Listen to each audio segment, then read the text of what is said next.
West ইন্ডিজের বিপক্ষে দ্বিতীয় ওয়ানডে ম্যাচে টস জিতে প্রথমে ব্যাটিং করার সিদ্ধান্ত নেন বাংলাদেশ, কিন্তু শুরুটা মোটেও ভালো হয়নি টাইগারদের।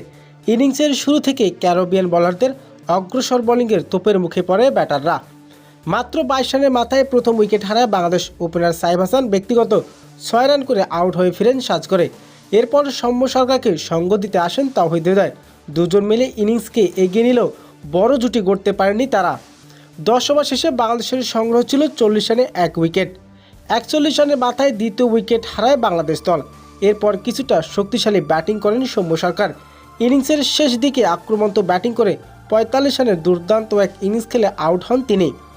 এরপর ম্যাচের সবচেয়ে বড় চমক আসেন শেষ দিকে। 48তম ওভারে আউট হন নুরুল ইসলাম সোহান। এরপরে ব্যাটিংয়ে আসেন রিশাদ হোসেন। মাঠে নেমেই শুরু করে দেন আগ্রহঝোড়ো ব্যাটিং। একের পর এক 4 ছক্কার জোড়ো ইনিংস খেলে রীতিমতো সবাইকে তাক লাগিয়ে দেন রিশাদ। মাত্র 14 বলে 37 রানের ইনিংস খেলেছেন তিনি। সে ইনিংসে ছিল 3টি ছক্কা এবং 3টি চার। তার ব্যাট থেকে আসে ইনিংসের সর্বোচ্চ দ্রুততম রান। শেষ ওভারে রিশাদের 4 ছক্কার ঝড় বাংলাদেশের স্কোর দাঁড়ায় 50 ওভারে 7 উইকেট হারিয়ে 213 রান। রিশাদের এই বিধ্বংসী ইনিংস থেকে হতবাক ক্রিকেট প্রেমীরা। অনেকেই বলছেন এই ইনিংসটা বাংলাদেশের ম্যাচকে ফিরিয়ে এনেছে।